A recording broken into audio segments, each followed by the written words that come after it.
सकल व्याधि निवृत्ते सकल दृष्टि निवृत्ते सकल दोष निवृत्ते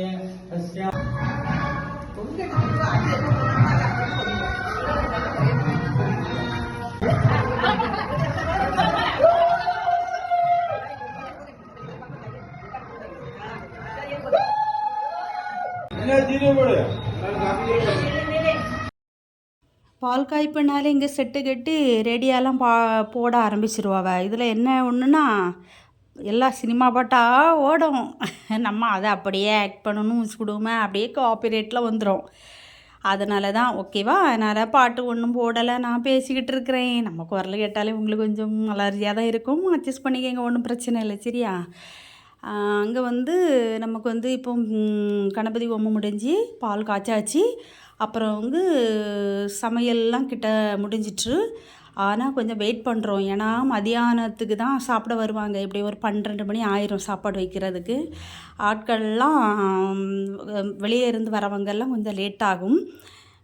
நாங்கள் என்ன பண்ணிட்டோம், நாங்கள் தான் வீட்டுக்காரங்க தான் ஃபஸ்ட்டு சாப்பிடுவோம். ஏன்னா இந்த ரேடியோ ஓடுறது வரைக்குமே யாரும் சாப்பிட வர மாட்டாங்க. அதனால் ஒரு 12:15 இருக்கும். ரேடியோயெல்லாம் ஆஃப் பண்ணுங்க இனி நம்ம எல்லோரும் சாப்பிட்றலாம் அப்படின்னு சொல்லிட்டு சாப்பிட விட்டோம். ஏன்னா இப்போ ஆட்கள் வர ஆரம்பிச்சிட்டாங்கன்னு வச்சுக்கூடுமா, நமக்கு எல்லாரையும் சாப்பாடு கொடுத்து அனுப்பி எடுத்து நம்ம கடைசியில் ஆகிரும், சாப்பிட்றதுக்கு ரொம்ப லேட் ஆகிரும். அதனால் ஓகே நம்மளே ஃபஸ்ட்டு ஆரம்பிச்சிடலான்னு நாங்கள் வீட்டுக்காரங்க எல்லோரும் அப்படியே ஃபஸ்ட்டு பந்தியில் இருந்து சாப்பிட இருந்துட்டோம். ஓகேவா, நீங்களும் வாங்க சாப்பிடலாம்.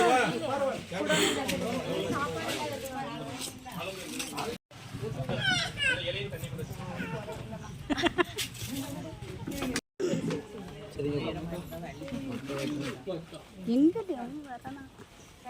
சாப்பிட்டது வரைக்கும் வர மாட்டாங்க.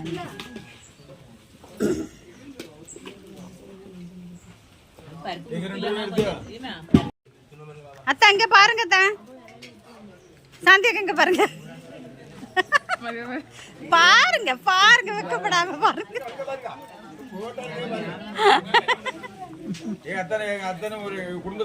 அப்படியே சரி சரி எடுத்தாச்சு அப்படியே எடுத்தாச்சு.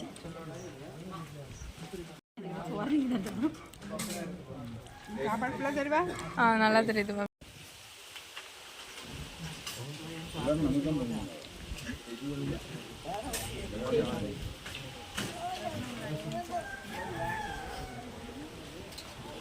ஓகே, நாங்கள் எல்லாம் சாப்பிட்டுக்கிட்டு சாயங்காலம் வர அங்கே இருந்துட்டு அப்படியே வீட்டுக்கு வந்துட்டோம். நைட்டு இது எங்கள் ஊர் கோயிலில் போட்ட ஓணம் பண்டிகை முன்னிட்டு போட்ட கோலம் சூப்பராக இருக்குதா.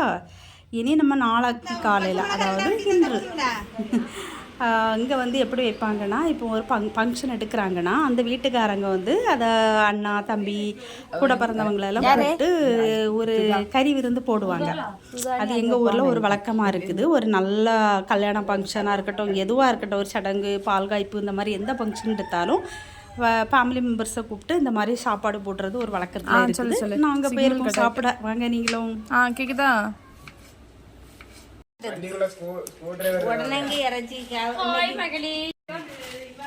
மனத்தை வச்சு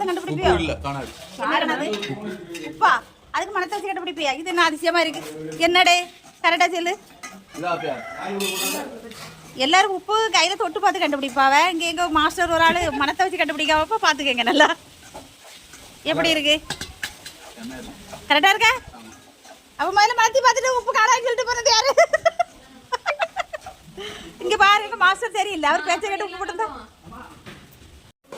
பருப்பு ரெடி ஆகி அடுத்த பருப்பு என்ன இருக்கு?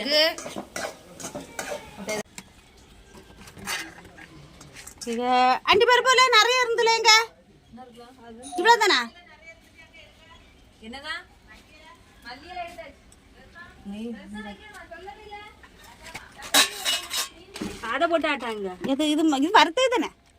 அதுக்கு சுடும்ல. பாயசம் இதெல்லாம் வறுத்த உடனே ரெடி ஆகிடும், சீக்கிரம் வந்துடும். அப்படி தானே? ஓ இன்னும் வெட்டணுமா? நான் வெட்டேன். சரி, நமக்கு அடுத்தால ரசம் வைக்க தக்காளி வெட்ட வேலை வந்துருக்கு.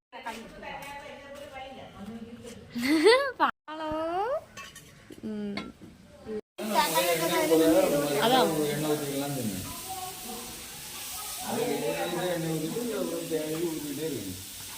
எடிட் பண்ணிடுங்க.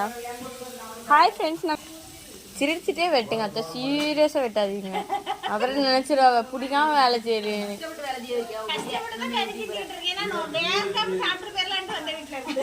அடுத்த ஹாய் ஃப்ரெண்ட்ஸ், நம்ம இப்போ மீன் பொரிக்க போகிறோம். இப்படிதான் வீடியோ எடுக்கணும். வீடியோகிராஃபர் இர்ஃபான் எல்லாம் பார்த்தது இல்லையா?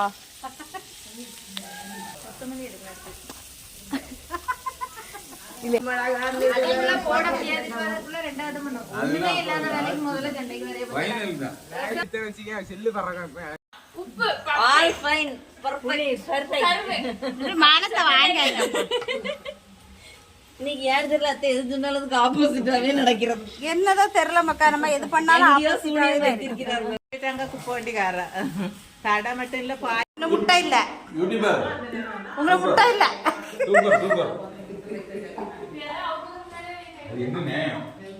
நீ நேரத்தை இப்படிதான் இருந்தா அப்பெல்லாம் நேரத்தை எல்லாரும் என்ன பார்த்துவே நான் 2 பிள்ளைங்க அம்மன்ல சொல்லியிருப்பாங்க. அப்படி 2 பிள்ளைகளும் அன்னைக்கு அவ பிள்ளை உண்டாடு மாதிரி வந்து. உனக்கு பல்லு இருக்கா? முதல்ல எப்ப போட்டீங்க? எத்தனை பல்லு வச்சிருக்கா நீ? எடு எடு, வெளியேடு.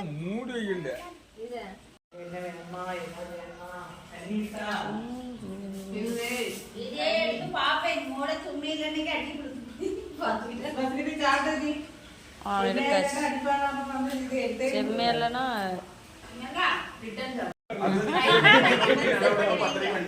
ரெண்டு சட்டை அடிச்சிருங்க. எத்தனை யாரு கனவு இது இருக்க துணி? 2 சட்டை அடிச்சிருங்க. போடணும்ல. ரெண்டாவது அந்த பாட்டு பேசியும் இருக்கு. என்னடா சட்டை அடிக்க சொன்னா சட்டை பிடிக்கும். நீ தாண்டா 2 சட்டை அடிக்க சொன்னா நான் 2 சட்டை தான் அடிச்சு வச்சிருக்கேன். சட்டை அளவு எல்லாம் கிடையாது, அந்த துணிக்கு 2 சட்டை அடிச்சு வச்சாச்சு. நான் அடிச்சு வச்சாச்சுடா. நீ பிடிக்குங்க, அப்ப என்கிட்ட அளவு தரணும் இல்லடா. 2 சட்டை அடிச்சுட்டு பிடிக்கும்னா நான் என்னடா செய்யுது? பறக்கல கேட்ட இல்ல, இதெல்லாம் கேட்டுக்க. அவன் நைட்டு வந்தாங்க, அவன் பண்ணும். அது அவன்கிட்ட கேட்டா என்ன அடியில் எடுத்துட்டு போ அப்படின்னு. அப்ப இதுக்கு வாழ்ந்துருந்தா அந்த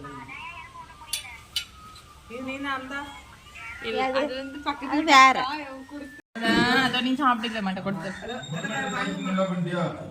இது சாப்பிடு, இது சாப்பிடு. சின்ன துண்டு வேண்டாம், பெரிய துண்டு தான் வேணாம் தானம்மா. வழக்க பச்சு சாப்பிடல.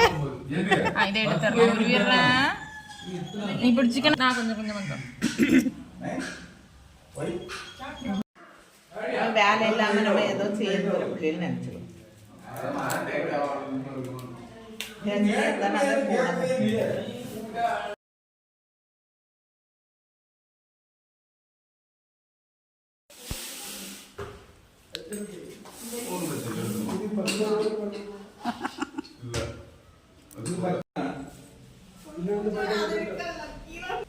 சொல்லுவோம்ல, படப்பட்டான்னு பால் காய்ப்பு முடிஞ்சு அடுத்த நாள் ஃபேன் மட்டும் வேலை நடக்கு, அவி விட்டு மருமோம்னு.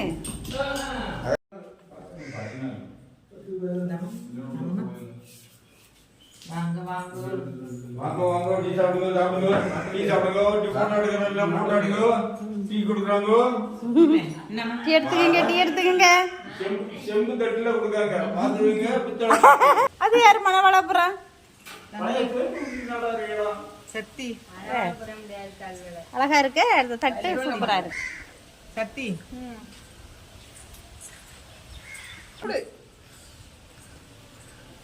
நீ எடுக்கலையா? எடுத்துட்டியா? நான் எடுத்துட்டேன். ஆமா ஆமா, தட்டி விழுந்துடாது. சாப்பாடெல்லாம் முடிச்சுட்டு ஜாலியாக பேசி சிரிச்சுக்கிட்டு அப்படியே கடைசியாக டீ போட்டு கொடுத்தாங்க அண்ணி. அதையும் குடிச்சிட்டு அப்படியே நானும் என் பொண்ணும் பைக்கில் வீட்டுக்கு வந்து சேர்ந்துட்டோம். அப்படியே வரும்போது அண்ணி கொஞ்சம் பழம் காய்கறிகள் எல்லாம் கொடுத்து விட்டாங்க. அதையும் அப்படியே எடுத்துகிட்டு வீடு வந்து சேர்ந்தாச்சு. அண்ணி வீடு பால் காய்ப்பு நல்லபடியாக சுபமாக முடிஞ்சிச்சு.